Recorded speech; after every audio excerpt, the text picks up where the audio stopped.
and welcome to Autozone's 2024 first quarter earnings release conference call. At this time, all participants have been placed on a listen-only mode, and we will open the floor for your questions and comments after the presentation. Before we begin, the company would like to announce the following forward-looking statement. Certain statements contained herein constitute forward-looking statements that are subject to the safe harbor provisions of the Private Securities Litigation Reform Act of 1995. Forward-looking statements typically use words such as believe, anticipate, should, intend, plan, will, expect, estimate, project, position, strategy, seek, may, could, and similar expressions. These are based on assumptions and assessments made by our management in light of experience and perception of historical trends, current conditions, expected future developments, and other factors that we believe to be appropriate. These forward-looking statements are subject to a number of risks and uncertainties, including without limitation, product demand due to changes in fuel, prices, miles driven or otherwise, energy prices, weather, including extreme temperatures, natural disasters, and general weather conditions, competition, credit market conditions, cash flows, access to available and feasible financing on favorable terms, future stock repurchases, the impact of recessionary conditions, consumer debt levels, changes in laws or regulations, risks associated with self-insurance, war and the prospect of war, including terrorist activity, the impact of public health issues, inflation, including wage inflation, the ability to hire, train, and retain qualified employees, including members of management and other key personnel, construction delays, failure or interruption of our information services technology systems, issues relating to the confidentiality, integrity, or availability of information, including due to cyber attacks, historic growth rate sustainability, downgrade of our credit ratings, damage to our reputation, challenges associated with doing business in and expanding into international markets, origin and raw material costs of suppliers, inventory availability, disruption in our supply chain, impact of terrorists, impact of new accounting standards, our ability to execute our growth initiatives, and other business interruptions. Certain of these risks and uncertainties are discussed in more detail in the Risk Factors section contained in Item 1A under Part 1 of our annual report on Form 10-K for the year ended August 26, 2023. These risk factors should be read carefully. Forward-looking statements are not guarantees of future performance, and actual results, developments, and business decisions may differ from those contemplated by such forward-looking statements. Events described above and in the risk factors could materially and adversely affect our business. However, it should be understood that it is not possible to identify or predict all such risks and other factors that could affect these forward-looking statements. Forward-looking statements speak only to the date made. Except as other required by applicable law, we undertake no obligation to update publicly any forward-looking statements, whether as a result of new information, future events, or otherwise. Thank you. It is now my pleasure to turn the floor over to your host, Bill Rhodes, Chairman and CEO of Autozone. Sir, the floor is yours. Good morning, and thank you for joining us today for AutoZone's 2024 first quarter conference call. With me today are Phil Daniele, CEO-elect, Jameer Jackson, Chief Financial Officer, and Brian Campbell, Vice President, Treasurer, Investor Relations, and Tax. Regarding the first quarter, I hope you had an opportunity to read our press release and learn about the quarter's results. If not, the press release, along with slides complementing our comments today, are available on our website, www.autozone.com, under the Investor Relations link. Please click on Quarterly Earnings Conference Calls to see them. As we begin this morning, we want to thank our AutoZoners for their contributions during the quarter that resulted in our solid performance. As our pledge states, we lead with putting customers first, which allowed us to grow our total sales by 5.1%, while both our operating profit and earnings per share grew by very impressive high teens rates. As we had previously said, we have been able to continually build on the phenomenal performance from the pandemic years of 2020 to 2023. Our leadership team and I continue to be impressed with our post-pandemic sales performance. To put this in perspective, our FY 2019 sales were $11.6 billion, and now our trailing four-quarter sales are $17.7 billion, a 50% plus increase over a 4-year time horizon. Congratulations, AutoZoners everywhere who made that enormous success possible. For the first quarter, our total company same-store sales were 3.4% and 2.1% on a constant currency basis. As international has become a more important part of our growth story and an area where we are increasingly deploying capital, last quarter we began disclosing our global sales comp. we encourage you to focus on the constant currency number, where international again had a strong quarter, up 10.9%. Both our Mexican and Brazilian same-store sales had double-digit growth. We are very excited about the short and long-term growth prospects of international. Our expectations are we will continue to grow both mature store volumes, both in DIY and DIFM, and we plan to accelerate new store openings over the next several years, ultimately getting to a minimum of 200 international new stores by 2028.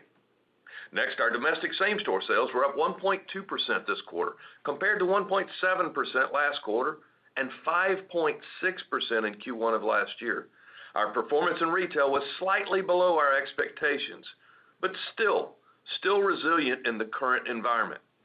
Breaking our sales into 3 4-week segments, our DIY same-store sales were roughly 1% for both the first and last 4-week segments, but were negative 2% in the middle 4 weeks, or October. Commercial sales, on the other hand, accelerated for the quarter, but we started stronger than we finished. As you know, some of the comparisons over the last few years were distorted, and on a 3-year basis, the performance of each of the businesses this quarter was remarkably similar. Our commercial business grew 5.7% against exceptionally strong comps last year. Importantly, we continue to be encouraged by the new initiatives we have in place to accelerate top-line growth in commercial, and those efforts are having a positive impact on our performance. And as we further analyzed our DIY and DIFM results, and specifically our second period sales slowdown, our retail business was clearly impacted on a regional basis, as we saw a 70 basis point performance gap between the Northeast and Midwestern markets versus the rest of the country. We continue to attribute this gap in performance to the lack of winter weather last year and lack of snowfall. But enough about, quote, what happened to us. While not satisfied with our sales performance, we are encouraged as we enjoyed both dollar and unit share gains in our domestic and retail businesses, domestic retail and commercial businesses. We previously highlighted that we were not executing at peak levels, and we are encouraged to share that we are seeing steady progress. Our in-stock levels are nearing pre-pandemic levels.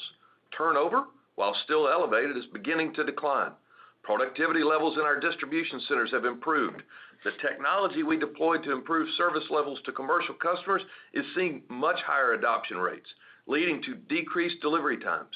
And we have opened a significant number of new commercial programs, reaching 92% domestic penetration for the first time in our history. Even more encouraging is the continued strength in sales we are seeing from those new program openings, as many are only weeks old. Now I'd like to turn the call over to Phil Daniele to give more in-depth quarter on the quarter. Phil? Thank you, Bill, and good morning, everyone. Our domestic same-store sales were 1.2% this quarter, on top of last year's 5.6% growth. While we were up against exceptionally strong same-store sales from a year ago, particularly in commercial, we believe we are making progress with more room for improvement. I want to reiterate what Bill said a moment ago, that we've made many changes across the organization, from reinstituting many of our long-term processes to placing share of voice in vitally important areas, ensuring we are hiring the right AutoZoners, and execution is improving meaningfully. Our domestic commercial business grew 5.7%. We still have work to do, but we were pleased with the improvements we saw in this business. As the business began improving, we believe we grew share and set another record for the quarter with $1.1 billion in commercial sales. Domestic commercial sales represented 30% of our domestic auto parts sales for quarter one. Our commercial sales growth continues to be driven by the key initiatives we have been working on for the last several years. Improved satellite store inventory availability, material improvements in hub and mega hub coverage, adding new hubs and mega hubs, the strength of the Duralast brand with an intense focus on high-quality products, and technological enhancements that make us easier to do business with. We are also operating more efficiently, with improvements in delivery times and enhanced sales force effectiveness. In Q1, we opened 121 net new commercial programs, opening the majority of them in the back half of the quarter. 69 of those 121 programs opened in weeks 7 through 12 of the quarter. While programs that open late in the quarter have minimal sales impact on the quarter, they do position us for sales growth for the remainder of FY24 and beyond. As Bill previously shared, I want to reiterate, we now have commercial in approximately 92% of our domestic stores. When I was SVP of commercial, we didn't have line of sight to reaching that level of penetration.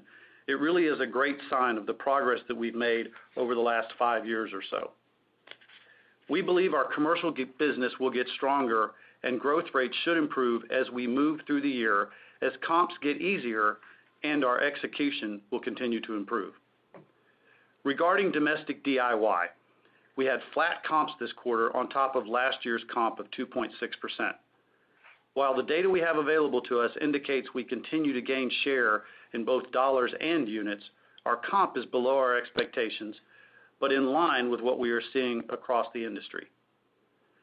Regarding weather, it was quite mild this quarter. It is this time of year when our sales will fade as the summer sales slow down into winter.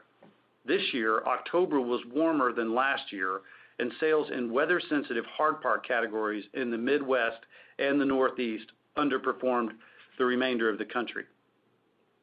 While our retail comp was flat for the quarter, we saw the first 4 weeks comp up 1%, the second 4 weeks comp down 2%, and the last 4 weeks comp up 0.7%. While our performance clearly improved over the last 4 weeks of the quarter, we fell short of our own expectations for retail for the full quarter. As a reminder, historically, extreme weather, either hot or cold, drives part failures and accelerated maintenance. Regarding this quarter's traffic versus ticket growth, in retail, our traffic was down 1.6% while our ticket was up similarly. We expect our ticket growth will return to more normalized levels in the 3 to 4% range as we get further removed from the large increases from last year due to significant inflation, particularly due to freight costs.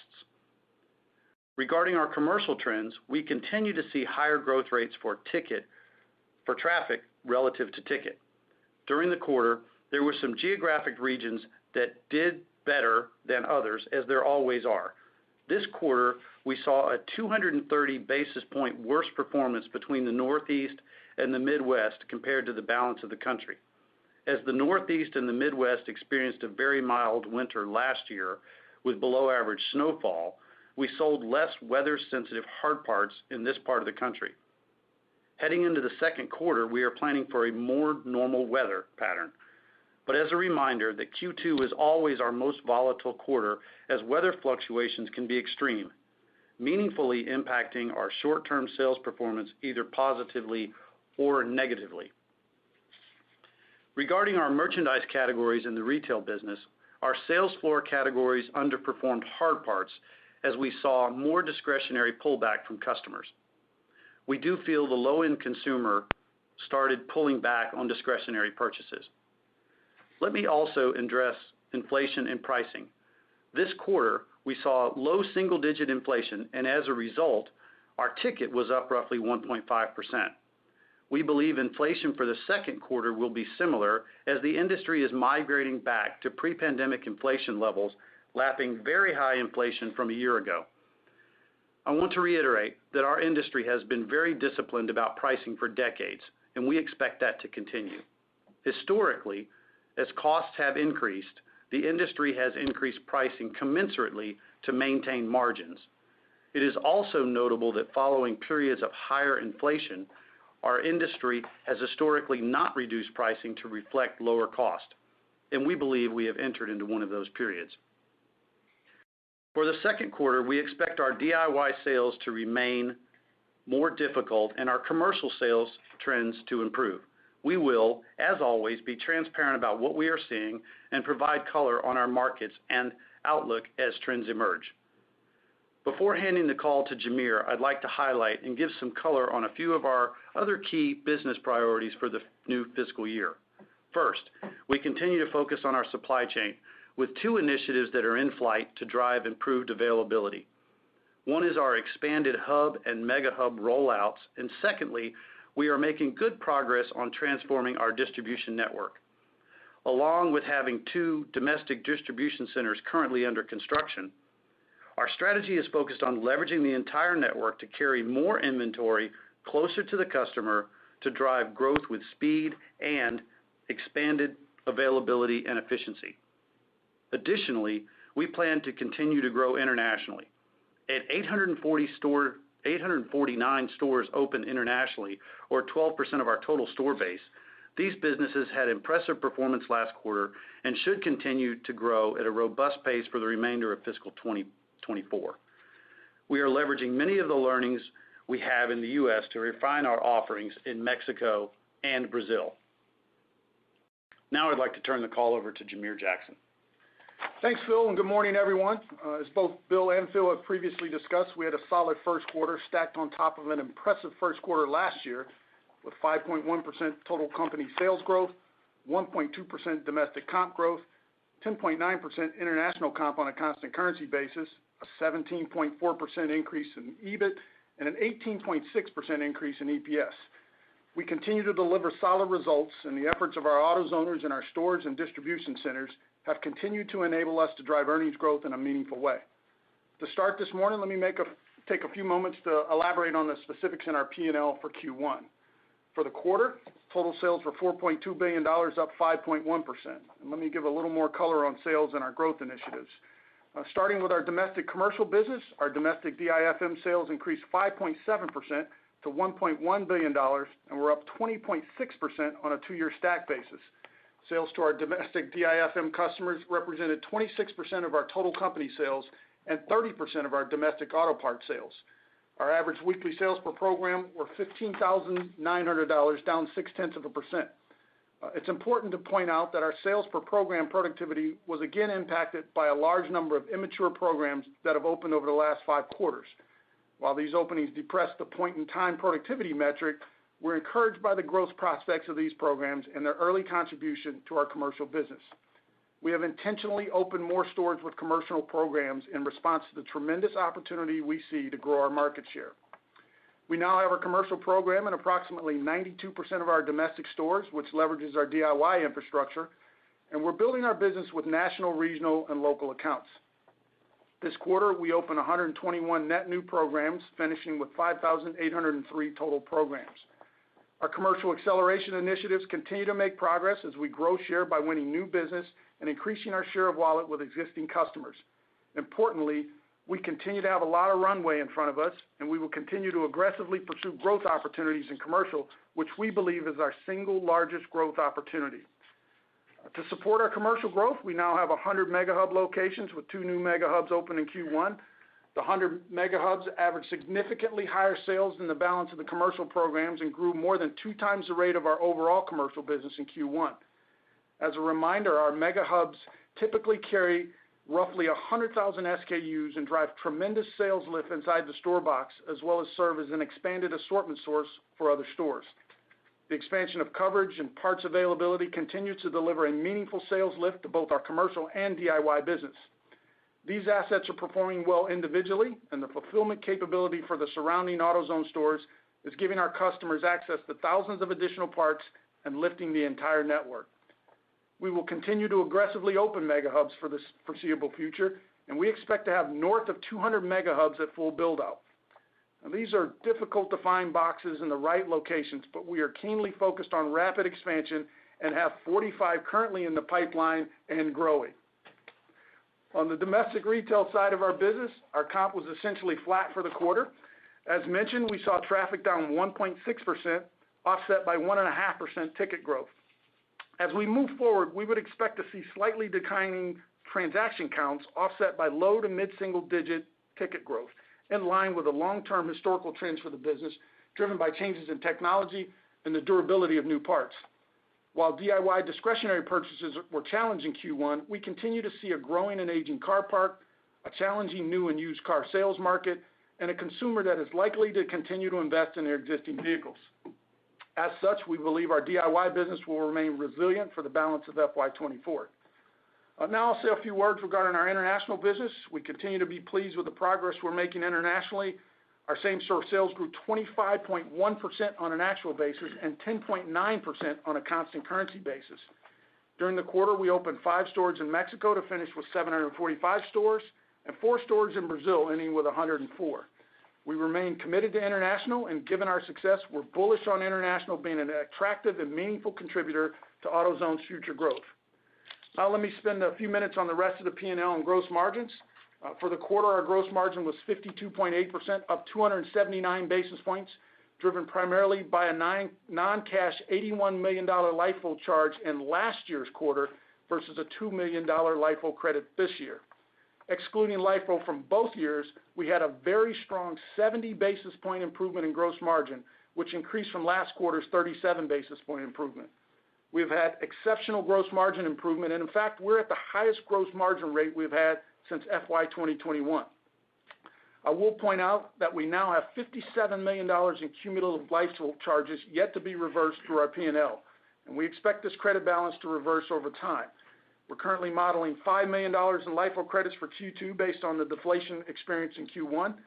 And as I said previously, once we credit back the $57 million through the P&L, we will not take any more credits, and we will begin to rebuild an unrecorded LIFO reserve.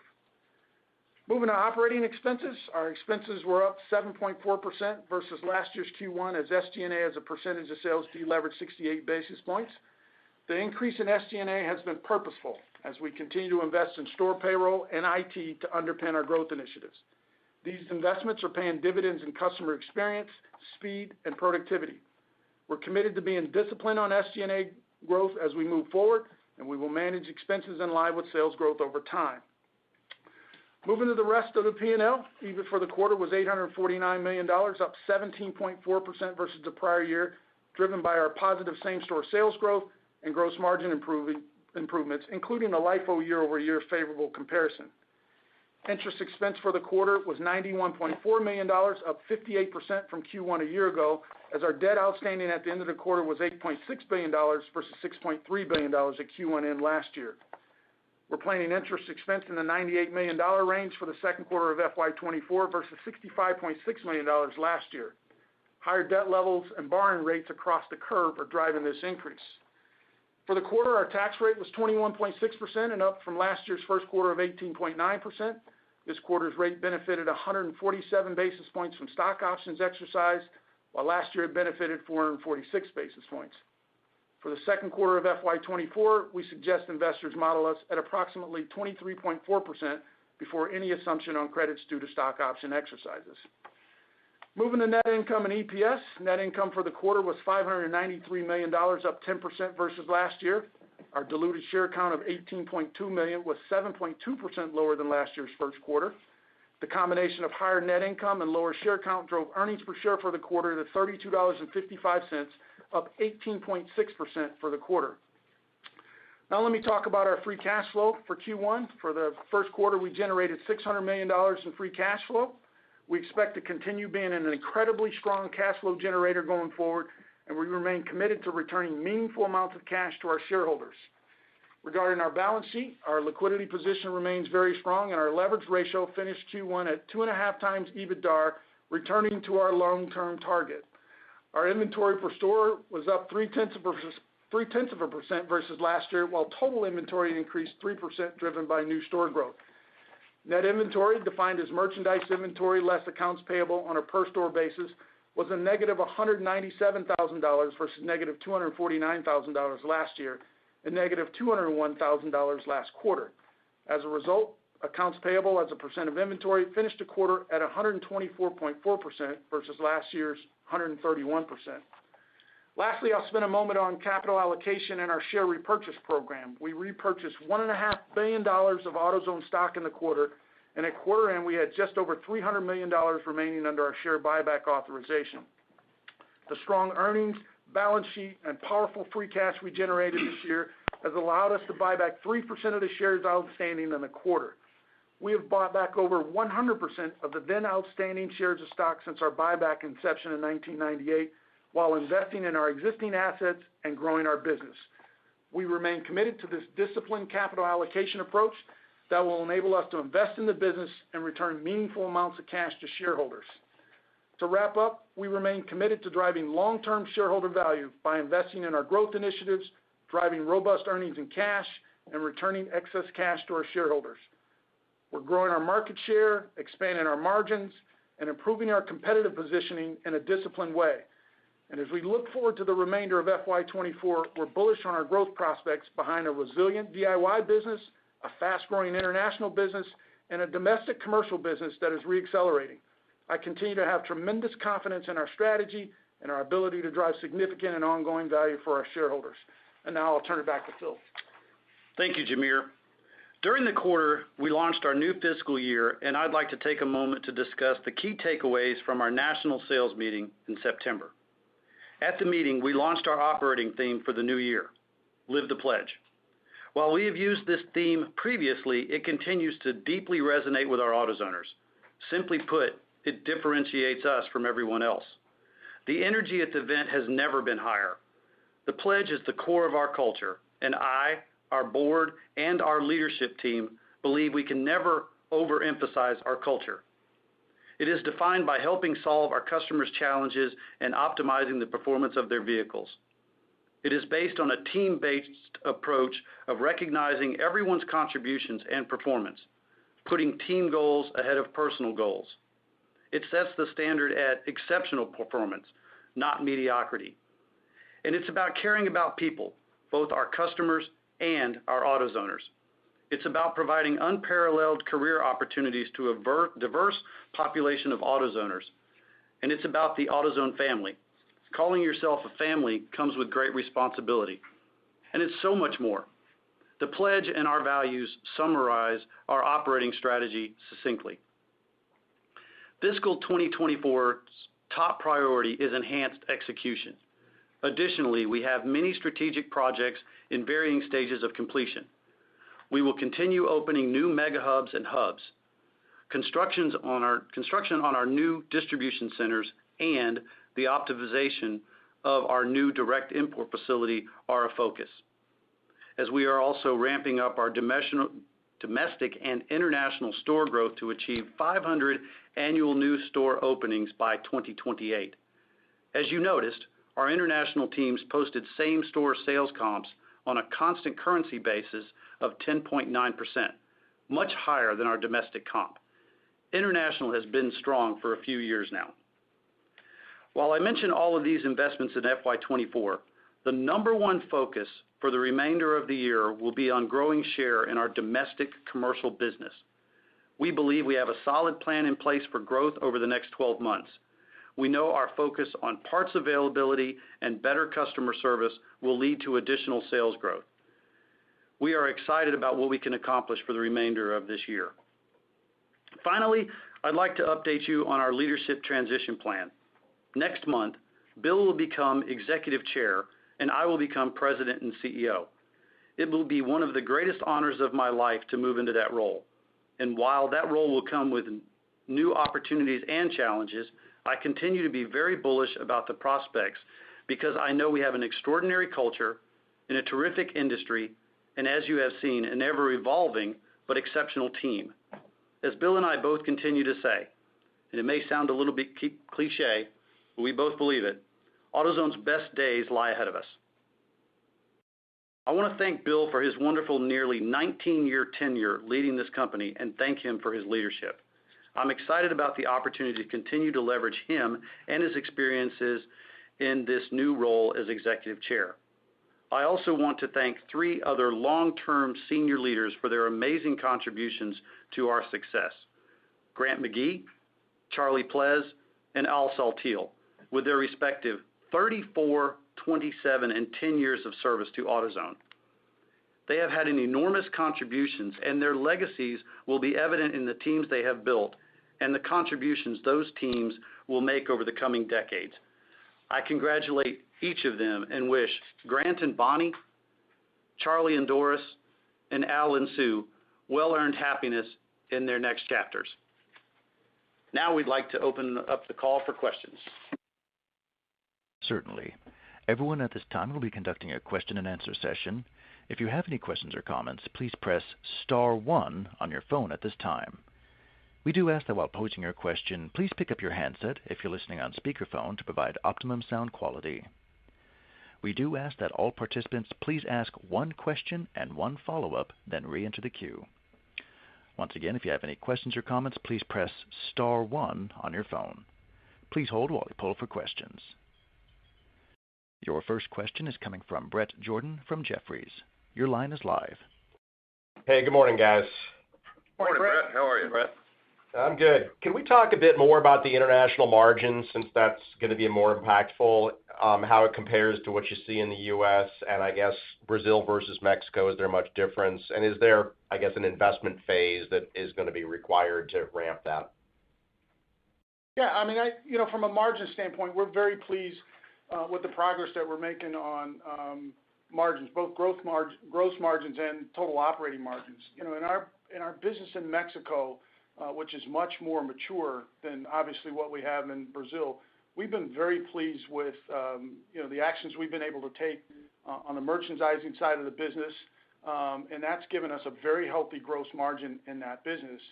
And then if you also think about the inherent advantages that you have from a cost structure standpoint, particularly with wage rates and labor, it's a very attractive operating margin structure in Mexico. And we believe as our business in Brazil matures and scales over time, that we'll see similar advantages in Brazil. So, net, what we're doing on the international side, while it's a fast-growing business, it's also going to have a lot of margin calories that come along with it.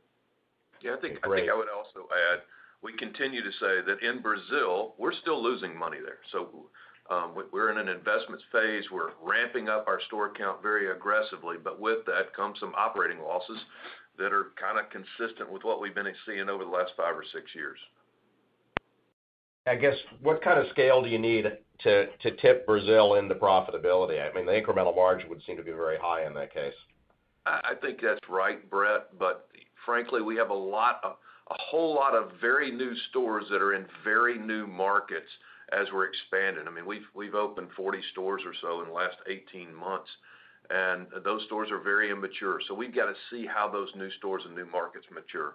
Right now, they're causing a pretty good headwind, but not unanticipated. Okay, quick follow-up. The U.S. do-it-for-me, any channel dispersion, national account, tire service chains versus independents performance? Yeah, there is. If you kind of looked at the business and talking about the big traditional nationals and the up and down the street or the local shop, those folks have performed pretty well. The national accounts, particularly the ones that are focused on tires, have been where we've struggled the most. And this really goes back to a lot of the weather conversations we had from last year. Those tire organizations just aren't getting the tires off at the same rate. They take the tire off, they see the calipers frozen or lots of rust on those parts in there, and they get the job. That's just not happening at the same rate it has previously. Okay, great. Thank you. Thank you. Your next question is coming from Michael Lasser from UBS. Your line is live. Good morning. Thank you so much for taking my question. Given the performance of the domestic commercial business this quarter, while there was an acceleration, it did fall short of that double-digit level that you had anticipated over the long run. Do you still think this is an achievable goal eventually? And is it more dependent on the performance of the industry to be stronger in order for AutoZone to achieve that goal? Yeah, thanks for the great question. I think, as we said, we're slightly disappointed with our commercial growth for this particular quarter. We're happy that it accelerated, but we frankly thought it would accelerate a little bit faster. We're happy with the progress that we're making. And to your question about, double-digit long-term, yeah, we think we can get back to those types of growth numbers over time, particularly because we have such low share percent in the commercial side of the business, in that 4 to 5 range. So over a long time, we believe we will be able to continue to expand our market share. And as we continue to have these newer stores that we've opened over the last 5 quarters continue to mature and we continue to improve our execution, we believe we will continue to grow our comps in the DIFM space. Got you. Thank you very much for that. My follow-up question is on the gross margin. It seems like there is a benefit right now from costs coming down, retails remaining stable. How long is that sustainable? And is there a case where it might make sense to roll back some prices in certain areas in order to drive the retail business to grow a bit faster in the coming quarters? Thank you. Yeah, we're pleased with the progress that we've made on gross margins, and it's really comprised of 2 pieces. Number one, from a merchandising margin standpoint, we've done a great job inside our merchandising organization of finding cost opportunities and pricing opportunities that have given us accretive gross margins, and we're doing a tremendous job there. Second element of that, quite frankly, has been the work that we've done inside the supply chain. If you recall, our supply chain was under tremendous pressure over the last couple of years or so from a cost standpoint, and we're now starting to see some benefits as some of those pressures have abated.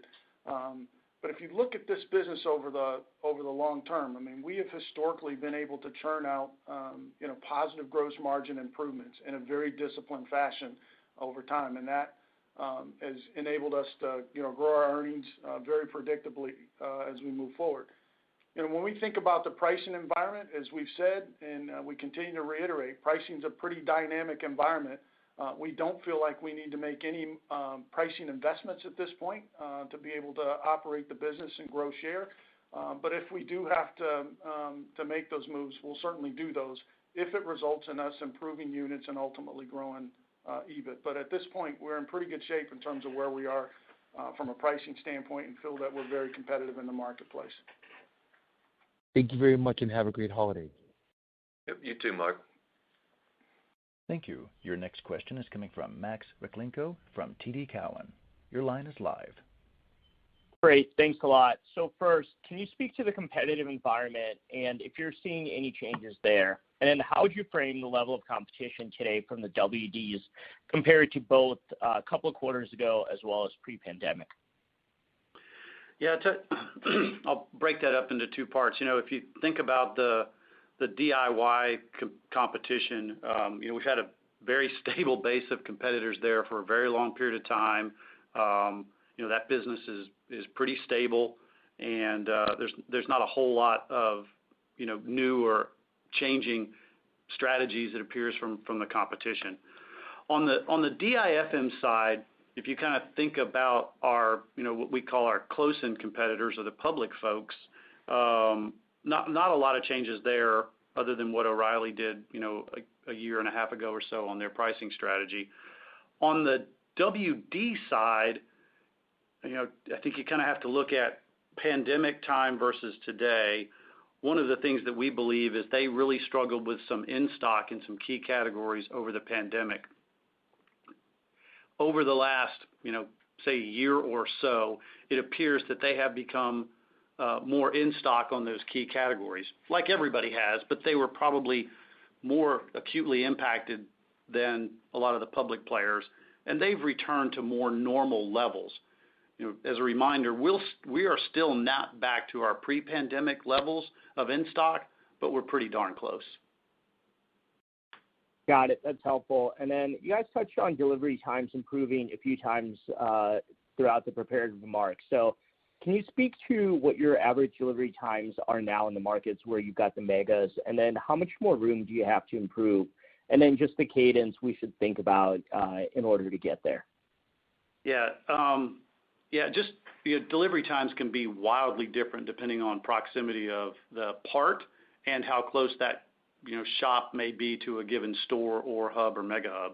And the delivery times on, mega hub inventory or what we call expanded parts can differ wildly if it has to be relayed through a store or delivered directly.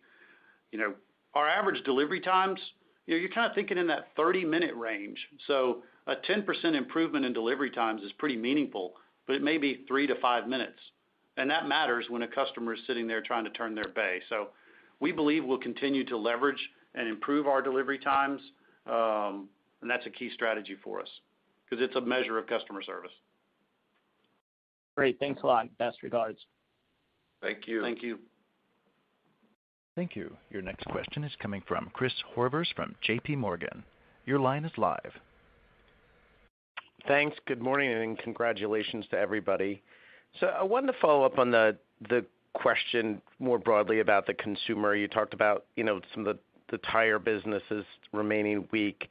You talked about some discretionary, front room pressure in DIY. I guess, how much of this do you think is just a deferral that's building that you typically see as a category, and as you start to see the slowdown in the consumer front, consumer starts to defer. Are you seeing evidence of that? And do you think we're still in the point of that, sort of getting worse before ultimately that demand potentially releases? That's a terrific question, Chris. Let's step back and talk about this on a long-term basis first. If you think about the retail business, which we have much more experience in the retail business, and you think about it over long periods of time, we don't spend a lot of time talking about the strength of the consumer. Much more so when tough times happen, i.e. recessions, those have been the periods where we've outperformed more so than any other periods of time. So we don't spend a whole lot of time on the consumer. We certainly see in the retail business there's some trading down, going down the good, better, best product assortments. I think in the commercial side, we have suppositions that we haven't yet proven because we haven't been in that business at this level for an extended period of time. I believe we think that there may be some consumers that are trading from DIFM into DIY in certain jobs as they're trying to save money. The thing I would encourage us all to focus on more so than minor fluctuations in consumer sentiment, as we enter the second quarter, the one thing I always worry about is the weather patterns in the second quarter are extremely volatile, and they can have big impacts on our performance, both positive and negative. And as we've said, those impacts of the weather, particularly in the Rust Belt, can have ongoing implications as we get into the spring and summer and even the fall months. If we get significant snow and ice, particularly in the Rust Belt in the Northeast, that bodes well for us. If we don't, then we're going to have a little bit of a challenge. To me, that is the more impactful thing that's going to happen in the near term than consumer sentiment. And so as a follow-up to that, I think last year, December was pretty good in terms of the weather impact, right? So it would seem like as you look past today, the comparison gets tough, but it was a record warm winter last year. So I guess as you look into your crystal ball, do you think there's sort of ends up being a bit of a weaker start and stronger finish to the second quarter? Yeah, it's interesting, Chris, because the beginning of the quarter last year, there was no weather. We had significant weather around the holidays for a couple of weeks and thought, okay, here we go. And our business responded really, really well.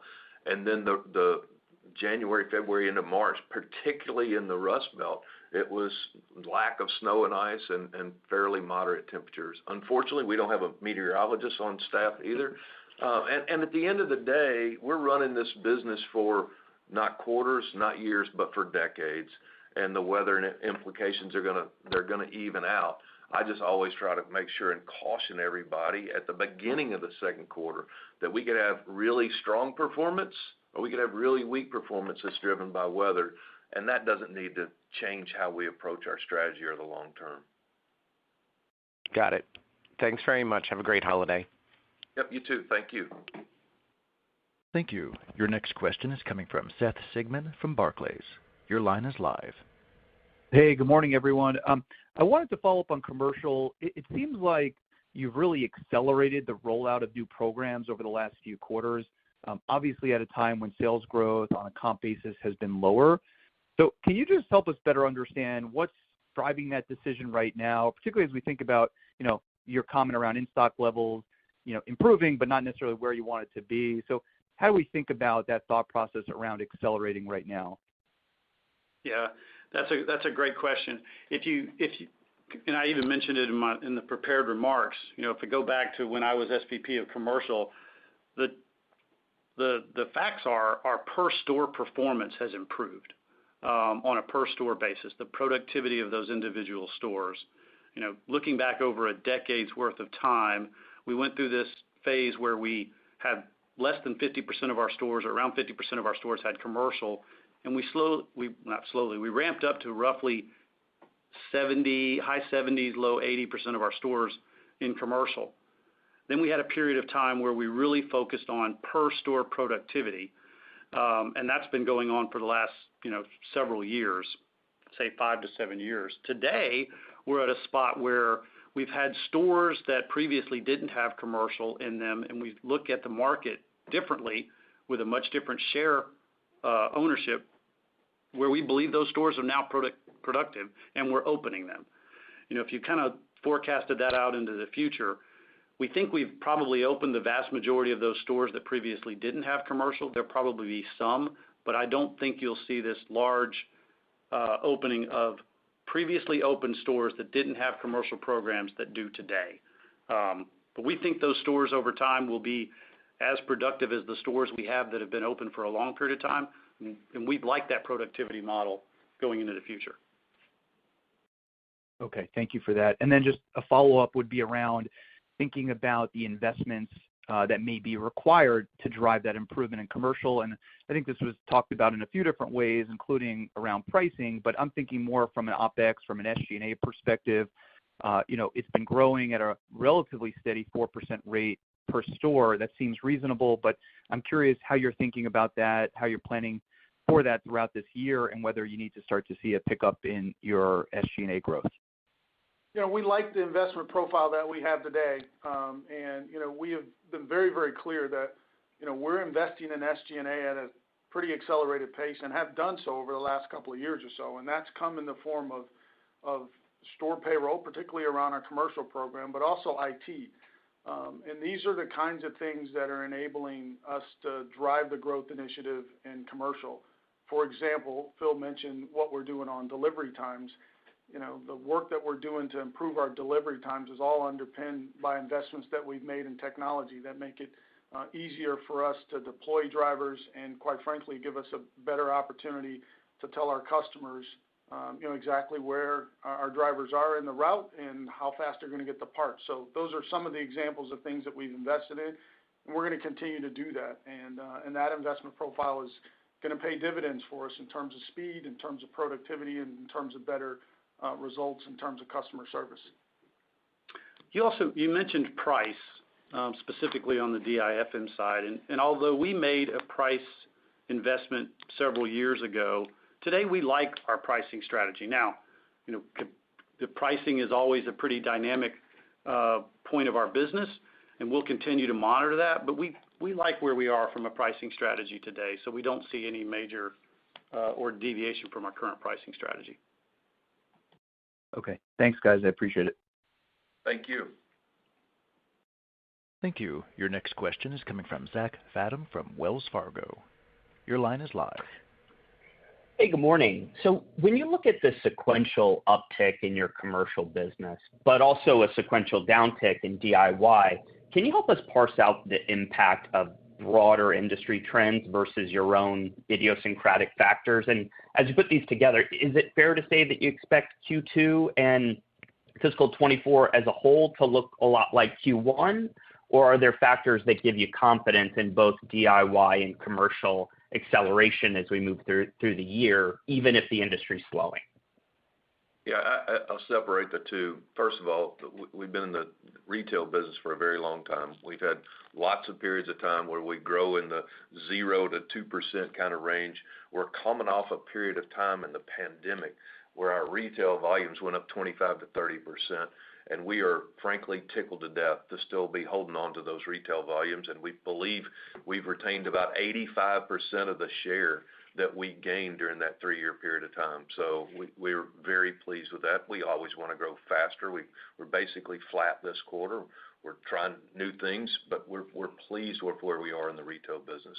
We aren't pleased with where we are in the commercial business, but don't forget This quarter's comp of 5.7 is comping against about a 15% comp last year.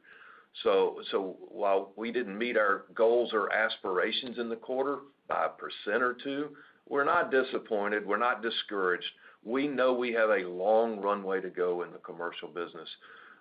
Again, we're going to play this in decades, not quarters and years. We feel like that depending on the weather in the second quarter, it's probably going to look all similar to, plus or minus a percent or 2, similar to what we've seen in the first quarter. Our hope and our plan is to accelerate, particularly on the commercial side of the business, as we enter the second half of the year, and we continue to improve our execution. Got it. And then for Jamere, just wanted to follow up on the gross margin, up about 280 basis points. I think you said about 208 basis points of that was LIFO. So first question is, how do you expect the LIFO impact to trend in Q2 and going forward? And then if we look at the other 70 basis points of benefit from the supply chain and merch margins, is it possible to talk a little more about the impact of these two individually going forward, as well as the impact of mix? Yeah, so, if you think about LIFO, we've got about $57 million or so that we still need to get back through the P&L before we sort of wrap up that piece of our discussions, hopefully. We expect this quarter to be, in the 5 to, call it 5 to 10-ish zip code, depending on, what we see in terms of deflation. And the cadence going forward is likely going to be in that zip code. If it changes, as we've done in the last few quarters or so, we'll give you our latest update and our latest guidance.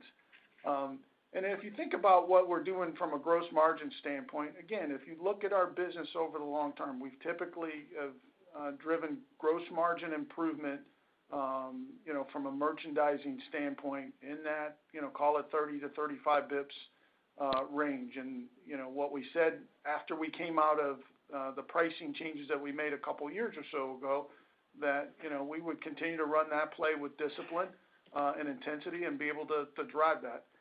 From a supply chain standpoint, again, we are improving in supply chain, but it is largely because our supply chain was under tremendous pressure for a couple of years or so. So I wouldn't expect that, portion to be 40 bips every single quarter, but we're making steady improvements there. And last quarter in particular was a tough quarter from a supply chain standpoint, and our teams have done a great job of turning that around. Appreciate the time, guys. Thank you. Thank you. Thank you. Your next question is coming from Simeon Gutman from Morgan Stanley. Your line is live.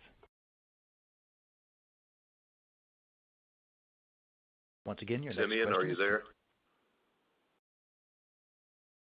Hello, Simeon. Hey, can you hear me now? Yeah, we can. How are you? Hi, Simeon. Okay. Hey. Sorry about that. I guess the AirPods don't work. I wanted to ask about gross margin and get your temperature on this, that the input cost environment is somewhat unique. Forward pricing's coming in a little bit. Freight costs are coming down. Is it a unique moment? You mentioned you don't see a need to reinvest in price.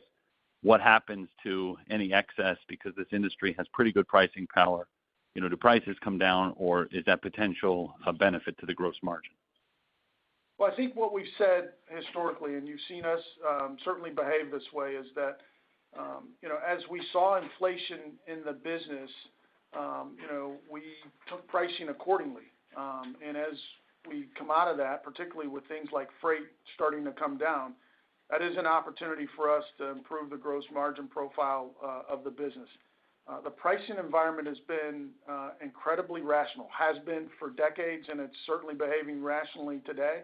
And so, we don't see a need to go deliberately invest gross margin improvements in the pricing to drive demand. But if the case was that, we thought that, the pricing bands which we've established that have, helped us grow our market share sort of got out of line, then we would not hesitate to go invest gross margin to be able to go do that, to drive units and to drive market share growth. But the environment that we're operating in today is very, very rational, and we believe that the gross margin improvements that we're seeing today are an opportunity for us to expand margins and ultimately add more calories to the bottom line. Yep.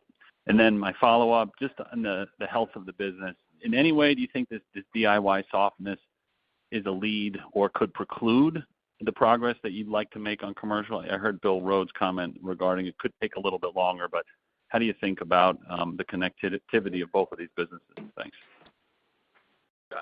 I think I'll go back to what I said, Simeon. I think we understand the retail business very well. As we've ramped so significantly in the commercial business, I don't think we know what the cyclical nature of that business is. We have, as I said, a supposition that there are certain people that in difficult recessionary periods of time will trade down into DIY to do a brake job or a battery job where they might have taken it to a shop before. But remember, the last time we saw a real recession, our commercial business was $1 billion. Yeah. You know, we should surpass $5 billion this year. So I just don't think we have the deep insights that we do in the retail business. Thanks, guys. Good luck. All right. Thank you. Thank you. Your next question is coming from Daniel Imbro from Stephens Inc. Your line is live. Yep. Hey, thanks. Good morning, everybody. Thanks for taking our questions. You bet. I want to start on the domestic DIFM growth. I guess you mentioned, Jamere, in your comments that recent openings are creating an optical headwind just with more immature programs. What is the expected maturity curve or normal maturity curve for a new commercial program? And is it different in a new build versus when you're retrofitting and adding commercial to an existing store? That's a great question. Yeah, it's not necessarily different between a net new store and one that's, you know, a store that's been open for some number of years and then you add the program later. But those maturity curves, you know, as you would probably imagine, they ramp pretty quick on the very front end, and then it has a hockey stick over those first couple of years, and then they tend to grow, you know, consistently after that. Keep in mind, and I'll go back to one of the things we said earlier, we think an individual store should grow for a pretty long period of time based on the fact that we continue to improve execution. And oh, by the way, we only have 4 to 5% market share. And that market share, although it may be slightly different depending on the size of the city or the market that we're competing in, we're still at a pretty low share, specifically relative to the WD space, who owns the vast majority of that share. I think I'd just add also, you can't think about these new stores as if they're in isolation. Many of those customers we're servicing already from another store, and will take 40% of the projected volume from another store because we can service them so much better because we're in much closer proximity. So every one of them is a little bit different. If they're in a rural area, we really don't service those customers, so they have to start from the ground zero. But many of the urban and suburban markets, we have a little bit of a head start already. That's true. It's a net opportunity to help service them better. Therefore, you get more share of wallet. Understood. Helpful color. And then my follow-up, just a question on the private label. I guess, how has the Duralast penetration trended in recent quarters? If I'm remembering right, you invested a lot in parts quality the last couple of years. I would think as the consumer becomes more price sensitive or discerning, the value of private label should go up. So I'm curious how that penetration is trending, and are we seeing that trade into that either on the DIFM or the DIY side? Yeah. Keep in mind, so the Duralast investment in product quality and brand perception has been going on for, decades, frankly. But I think we really accelerated that probably 10 years ago, maybe a little more. As we think about our family of brands, Duralast has, essentially a couple of tiers, Duralast Gold, Platinum, and we have some other private labels. But for the most part, we are, generally speaking, we go for coverage first over choice. So we don't have a whole lot of good, better, best up and down. We do in some categories like batteries and brakes and things of that nature. But for the most part, we may have a Duralast brand, and that's what we have. In some cases, we have a Total Pro brand, which would be a opening price point, but we don't have a whole lot of choice in our stores. We're generally speaking coverage first, except in key categories, brakes, batteries being the best example. Got it. Appreciate the color. Best of luck, guys. Thanks. Great. Thank you. Thank you. Your next question is coming from Seth Basham from Wedbush Securities. Your line is live. Thanks a lot. Good morning. Thanks for squeezing me in. Just want to follow up on the DIY business. Weather aside, it seems like you expect the DIY business to not only remain resilient, but also potentially improve a little bit if you're anticipating a slight decline in transactions and low to mid-single digit ticket growth. Is that an accurate read? I think that's absolutely accurate, Seth. As we've said for many years, the quote unquote, I've said the dirty little secret about the retail side of this business is that the transactions have been challenged, and they've been challenged for over 25 years. They're challenged for a lot of reasons because the OE manufacturers are making vehicles and their components much better.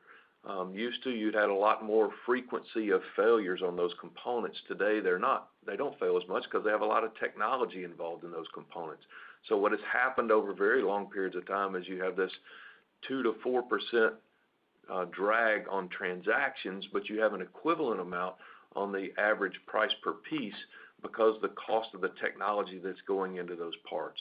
We didn't see that we eliminated that transaction drag during the pandemic and frankly grew upper single digits in transactions. Today, our transaction count is starting to look a lot more similar to the way it has been in the past. One of the challenges that we're still dealing with in the retail business is last year we had, hyperinflation, double-digit inflation. And so our ticket isn't up as much as it normally would be. And I think that's because we're normalizing getting past that super high inflation from last year. As we think about the DIY business, thinking out 3 or 4 or 5 years, first of all, we're going to have to continue to improve it, and we have efforts underway to do that. But we believe it's a 3% kind of ticket drag and hopefully transaction drag on a same store basis, and more than offset that from the average unit retail. That's helpful. And just thinking about calendar 2024, if you look at the growth rate expectations for DIY versus DIFM on an industry basis, which one would you expect to accelerate more from 23? I think that everybody thinks that DIFM is going to grow at these very rapid rates and DIY is going to decline. What we've seen over very significant periods of time is DIY usually grows 3 to 4% and commercial grows a half a point to a point faster. I think if you rolled out the next 3 years, unless there's some big economic shock or something like COVID, that'll probably continue to be the case. Appreciate it. Thank you, guys. Thank you. Seems appropriate, Seth, that you got to ask Bill the last question that he probably gets to answer on these calls. So before we conclude the call, I'd like to take a moment to reiterate we believe that our industry is in a strong position and our business model is solid. We are excited about our growth prospects for the year, but we will take nothing for granted as we understand that our customers have alternatives. We have exciting plans that should help us succeed for the future, but I want to stress that this is a marathon and not a sprint. As we continue to focus on the basics and strive to optimize shareholder value for the future, we are confident AutoZone will be successful. Lastly, I want to wish everyone a happy and healthy holiday season, and thank you for participating in today's call. Thank you, everyone. This concludes today's event. You may disconnect at this time and have a wonderful day. Thank you for your participation.